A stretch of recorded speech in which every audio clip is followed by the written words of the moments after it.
Beginning with some breaking news, the NCAA has formally charged Ole Miss with 30 violations between Ole Miss women's basketball, football, and track and field.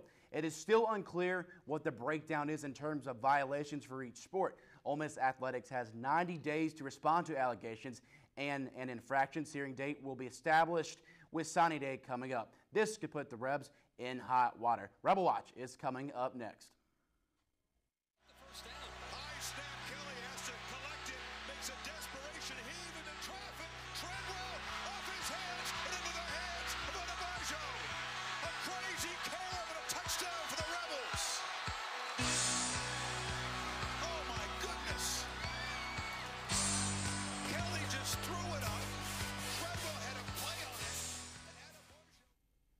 Hello, welcome to the first Rebel Watch of the spring semester. I'm Browning Stubbs, joined by Kelsey Davis and Breck Jones. It's good to have you guys back. I'm so glad to be back. I almost missed y'all. Great to be back this semester. Well, guys, you know, breaking news with the NCAA infractions. We'll get to that later. But now, all anyone's talking about in sports is Ole Miss signing day, which is just a few days away. Shelby Sansone takes a look forward to the next week and all the hype. 5 days. That's how long the university will have to wait until they find out who will make up the 2016 football team. And with the Magnolia Bowl, Egg Bowl, and Sugar Bowl trophies in Ole Miss's hands, it's no surprise that their recruiting class will potentially be one of the top 5 in the nation. People want to be around a winning program and they want to have fun, and so I think we have the total package. The athletics department has been working around the clock to prepare for everything that signing day entails. It's going well. We're still in some fights and battles with some other universities for some of this talent to come in here. But it's going good. Creating the best signing day experience isn't just up to the football program. Bjork urges the entire community to participate. Stay committed, to our program, be supportive of our coaches and our student athletes and the entire athletic program. It's going to be another historic day for Ole Miss, and everyone's excited about it. Shelby Sansone, NewsWatch, Ole Miss. Plenty of players are already committed to Ole Miss. Megan Snell tells us about some of the earlier signees, including an exclusive interview with five-star quarterback Shea Patterson. The hype is building on the Ole Miss campus as National Signing Day is just 1 week away, but a few players decided to forego that special experience and enroll early. Five-star quarterback Shea Patterson decided to join the football family this January and get to work. Decided to be an early enrollee just so I could get ahead in the spring and come into spring football and get some reps. Patterson also works to help recruit the rest of his signing class. I just kind of wanted to get myself out of the way and start recruiting other guys to help create a championship class. Another enrollee joining Patterson on campus is inside linebacker Dante Evans. I'm excited for spring ball to start. I came in early just to get the early work in and get ahead of the game. Strength coaches use this opportunity to start training early. No, the work I'm getting with Coach Jackson and the rest of the team and Coach Freeze, and they're teaching me the playbook already. Along with the Ole Miss fan base, these players hope that this recruiting class can help make a national championship team. We got a lot of guys on our radar like Jeffrey Simmons and Deontay Anderson and Miko Wise and Rashawn Gary, the number 1 player in the country. With the early enrollees and possible signing day commits, the team looks forward to more celebrations next season. Megan Snell, NewsWatch, Ole Miss. We're just 5 days away from National Signing Day, and I got the chance to talk to Suda Upadhyay of Scout.com about Ole Miss's upcoming recruiting weekend and how he thinks the Rebels will finish on some key recruits. There's some big names coming in this weekend. Guys like Shaim Carter, defensive back from Louisiana, A.J. Brown from here in Mississippi, a top uncommitted receiver. You just have a lot of different guys. Deontay Anderson's another one, Nigel Knott from Mississippi, Terrell Hall. Guys like Shaim who've sort of been on the borderline of Ole Miss and Alabama, and Nigel Knott's another one. A.J. Brown seems to be an Alabama or state lean right now, but they're hoping, him being in town with a lot of the recruits will sort of maybe sway him more in their favor. But, I mean, there's a lot of guys like that. Deontay Anderson's another one. Just guys that are on the borderline of committing to Ole Miss, really like Ole Miss, but, you know, other schools are still in it. This weekend could be huge for them. You know, there's a little bit of concern about A.J. Brown, obviously, you know, being one of the better receivers in the state of Mississippi, one of the top ones outside of D.K. Metcalf, who already is committed to Ole Miss. You know, he's liked Ole Miss this whole time, but, you know, Starkville or Mississippi State has sort of been a presence this whole time, as well as Alabama. Another Starkville high school kid, Kobe Jones, you know, recently has really favored Ole Miss, but there's still that aspect of being from Starkville, and many feel like he is going to eventually commit to Mississippi State. And one guy that's been committed for a long time is running back Devon Penniman, who, you know, it seems like now is looking more and more towards Alabama. He's been high on Ole Miss this entire time, but because Ole Miss is trying to get so many people in different positions on this team, and running backs really not emphasized that much this year, it may be a decision for him at the end to maybe split from Ole Miss. But outside of that, they feel good about a lot of kids, and, you know, as they should. They feel great about Jeffrey Simmons. He's always been high on Ole Miss. You know, obviously Mississippi State's still a factor, Alabama a little bit, and for a little bit Southern Miss seemed to be a factor because his brother played at Southern Miss. But all indications are that Jeffrey will end up committing to Ole Miss. The coaching staff feels very good about him. You know, a guy that they're really interested in and have been high on for a while is Jonathan Kongbo, who's a defensive lineman from Arizona Western Community College. You know, David Luafatasaga, who is committed to Ole Miss, a linebacker, is teammates with him there. And so, you know, there's a lot of interest in Kongbo. Kongbo has interest in Ole Miss, but Tennessee is kind of the team to beat right now. But things are heating up right towards the end where Ole Miss really feels confident that they may be able to get Kongbo. He's not coming in, like I said, this weekend, but they still feel pretty good about him. So that's going to be one to watch kind of towards the end where Jonathan Kongbo ends up going. Well, some big-time recruits that Ole Miss is really going after and looking to impress this weekend, so hopefully they end up signing with Ole Miss. Sudu said it himself, a lot of big-time recruits coming to Ole Miss next week. But, you know, when we take a look at our graphic, guys, we see Ole Miss is right there at the top. I mean, LSU, number 1, Ohio State, number 2. You got some, you know, great teams that are up there. Breck, I mean, how do you see Ole Miss finishing out in this class? I think Ole Miss is going to finish right where they're at. I think they'll finish third. I think they're going to get some of those key guys. I think Jeffrey Simmons is a big piece of this class, the 5-star defensive end from Noxubee County. I think he ultimately commits to the Rebels, and I think they'll finish third. Kelsey? I think third might be a little bit of a stretch, especially with what we have going on with all these violations that have just recently come out today. It's 5 days before signing day. You know that's in the back of their mind. I don't think we're going to get A.J. Brown. But if it had to happen that these violations had to come out, it's a good weekend with all these good recruits on campus right now for that to happen. It could, you know, they have the chance to talk to the coaches about it, talk to everyone involved, and really see what's going on in the program and see if this is something they have to be worried about. But ultimately, I think 4th or 5th. It's going to be an interesting week to come, Kelsey. Now, coming up, our workhorse, David Kennedy, got the chance to speak with the new Oxford Chargers head coach, Chris Cutcliffe. We'll have that interview when Rebel Watch returns.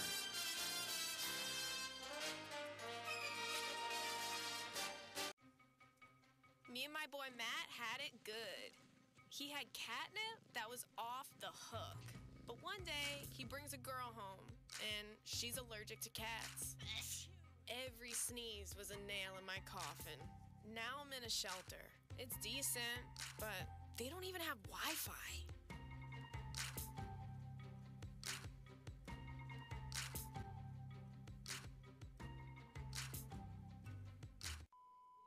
We gotta get back to the fundamentals. I got boys who can't tie their own shoes. Literally. Let me get this straight. We were 4 for 47 from the floor. Pizza party? Pizza party? What team were you watching? We were lucky to win.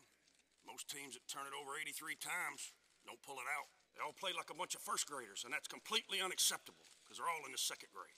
Oh, I'll be filing a complaint against the refs on that one. Kid's little sister runs out on the court and they stop a fast break. What are we doing? We get a trophy for what? Participation. If they cared as much about this game as they did them damn Hawaiian punches, we'd be world champions. Any more questions? Who's got snacks next game? That'd be Billy's mom.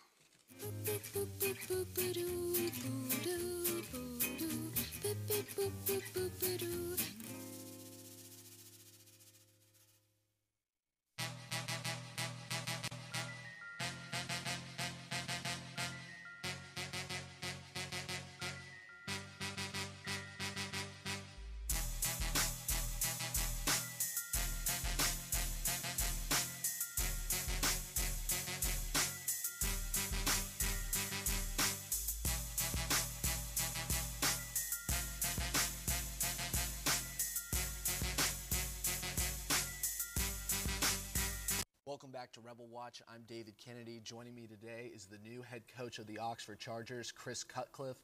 Chris, thanks for joining the show today. Well, thanks for having me. No problem. Now, you are replacing the winningest coach in school history, but also a prominent figure in the community. How are you and Coach Hill different and similar to one another? Well, first of all, I had an unbelievable opportunity to work for Coach Hill for 5 years, and you know, I don't know that it gets better than Johnny Hill in Mississippi high school football history. He did a phenomenal job, and I was fortunate to be able to learn a lot from him. So, you know, I think there probably are some similarities. Coach Hill was very flexible with the personnel he had, and he always adapted his style to fit the players he had, and I'd say that's probably a similarity between the two of us. Probably the biggest difference is probably in the use of technology as much as anything. That was Coach Hill's go-to guy, helping him kind of move towards using huddle and some things like that, and I look to maybe implement some of those things more as we move forward. Now, Johnny Hill isn't the only person departing from the Oxford Chargers program. You also have a plethora of all-state players graduating, including 4 Division I commits. Should we expect a rebuilding year from the Oxford Chargers in your first year as head coach? Well, I don't know that you can ever replace the class that we just lost. I mean, they were phenomenal, a group of guys that have played together a long time, and a lot of talent in that group. And you know, last year you saw the product of those guys, a lot of them being third-year starters, so you know, a lot of experience. And so it's certainly a big task to replace them, but we do have a lot of starters coming back on defense. You know, but offensively we lost the bulk of our production from last year, so we're definitely going to be looking for some guys to step in and fill those roles. Now, with the senior class graduating, you know, who could step up to the plate next year that maybe we haven't heard of before? Well, you know, you already talked about our quarterback spots, and you know, I really think we have some good talent, young talent at receiver. You know, we lost obviously DK Metcalf. We also Ken Presley and Jimmy Greaser were senior receivers that had outstanding seasons. Zach Cowser at tight end. We lost all of those guys. So, you know, I think we have some young talent that can really step into those roles.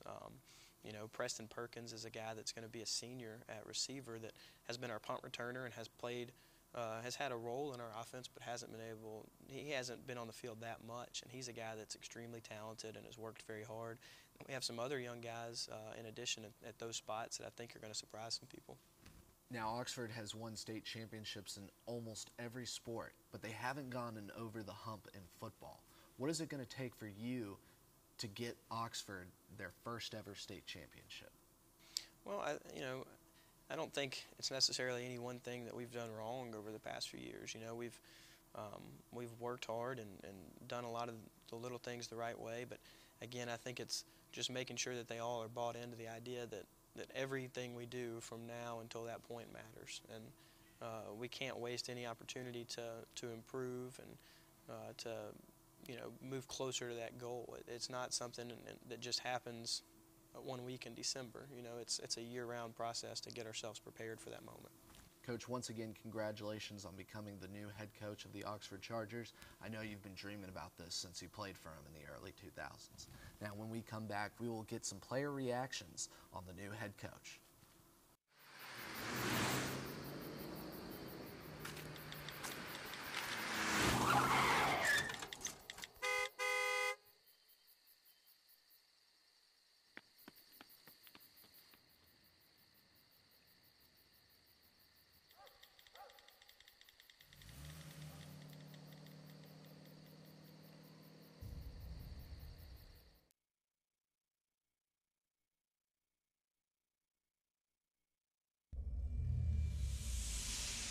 I feel like last year, really, we didn't get what we should have. We didn't do what we should have. We didn't have what we needed.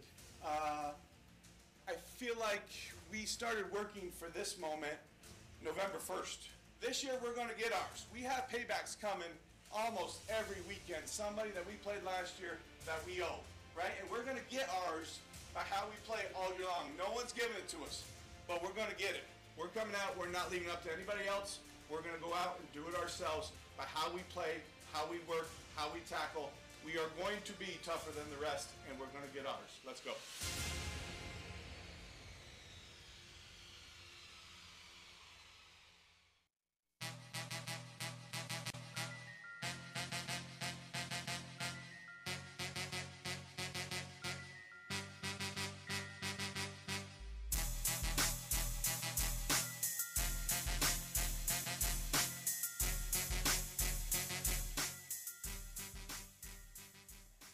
Welcome back to Rebel Watch. Now, yesterday after the Oxford High School football banquet, I got the chance to catch up with a few of the returning leaders and future stars of this Chargers football team, and all of them seemed in agreement that the hiring of new head coach Chris Cutcliffe was a positive thing for their program. Here's what they had to say. Natural leader. He knows what's right for us, and we trust him. He like another brother. That's what he like. He young. I mean, he like another brother to us.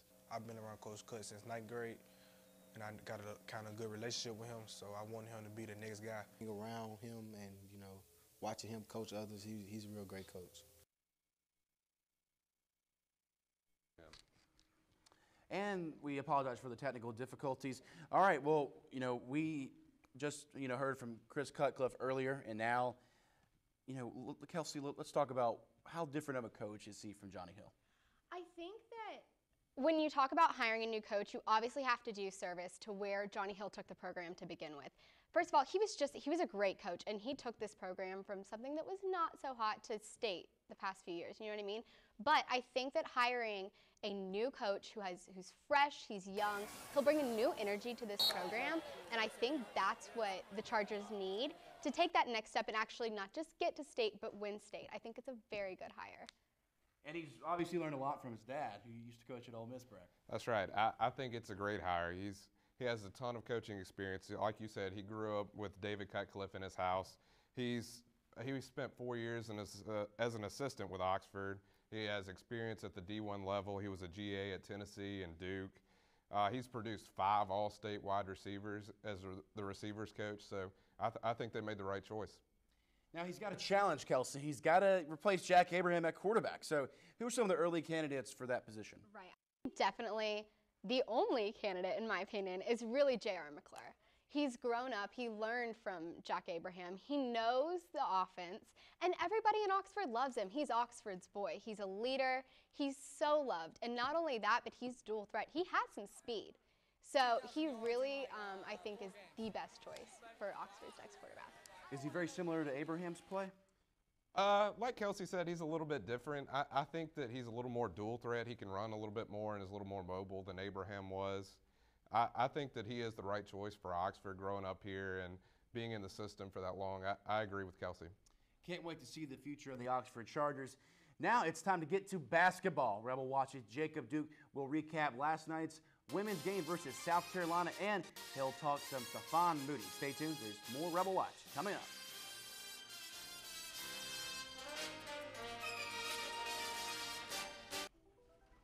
Go, Jacob. Todd's a great guy. I mean, so why did I change the quarterback thing? What a sweetheart. Stuff up. I knew it. Attaboy. Wait, Todd, what are you doing? How totally selfish and un-Todd-like of you. Come on, Todd. Come on, man.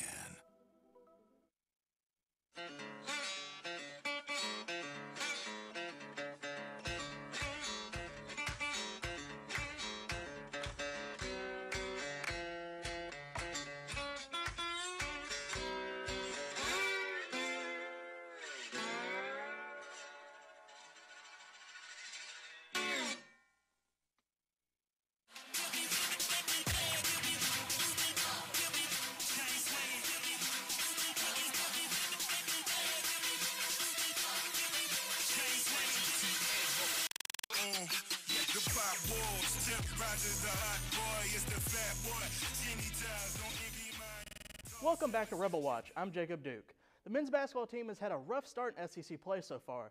Their dominant win over Auburn and having Stephon Moody back in the lineup could just be the thing that turns Ole Miss season around. The Ole Miss men's basketball team snapped their 4-game losing streak on Wednesday. Their victory over Auburn came in dominant fashion, 80-63, and was a much-needed SEC win for the Rebels. Guard Stephon Moody was back in the starting lineup on Wednesday after battling a hamstring injury that he suffered in the South Carolina game.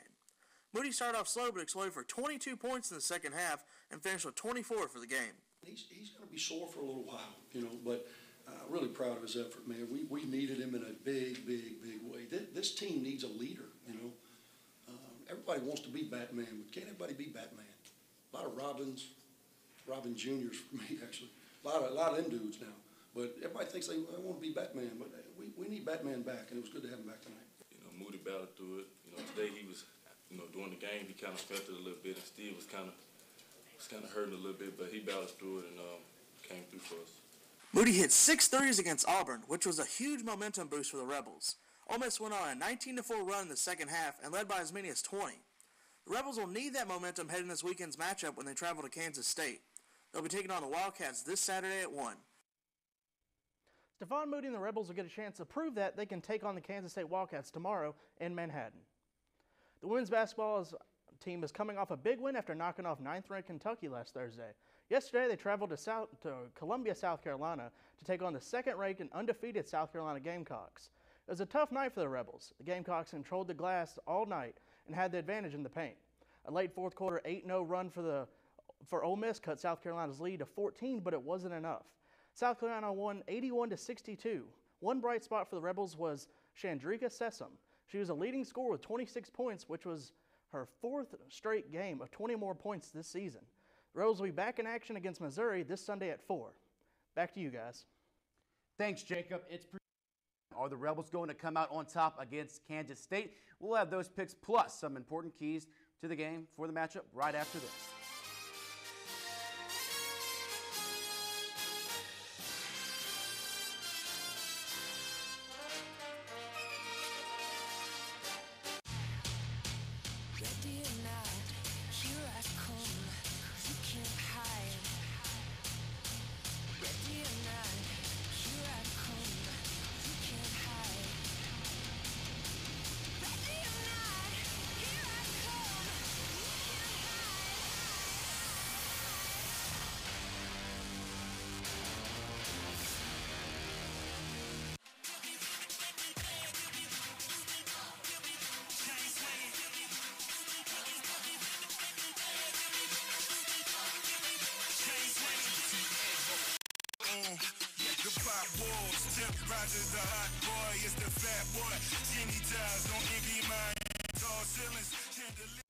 Welcome back to Rebel Watch. Ole Miss, Kansas State play tomorrow, as we mentioned. Now, Kelsey, let's talk about the keys to the game. Who do you think is going to step up for the Rebels? I think obviously the key to this game is none other than Stephon Moody. His return, he came up so big for the Rebs, and it was such a difference from when he was out with his hamstring. It's a different team than when he's back.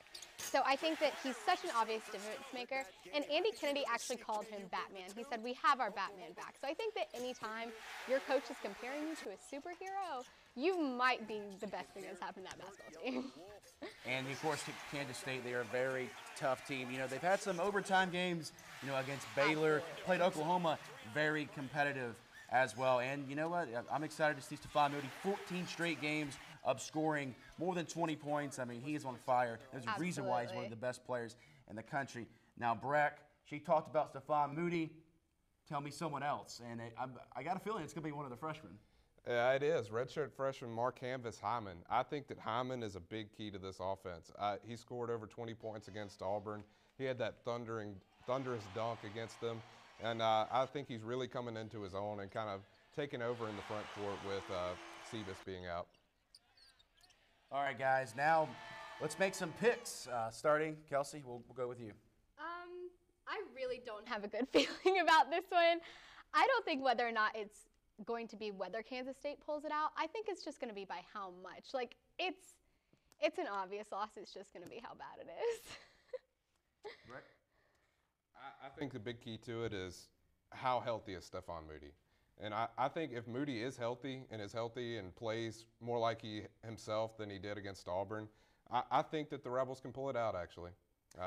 Yeah, you know, Breck, I'm kind of with you. If Mark Hyman can have another double-double type performance, Moody, like you said, if he can, you know, score 20 points, Ole Miss is going to have a shot. I'm not sure it's enough. I'm not. Well, we will find out. Now, that's our broadcast, but be sure to tune in to NewsWatch back on Monday starting at 5, and you will be able to view our daily broadcast on YouTube at NewsWatch Ole Miss. Good night.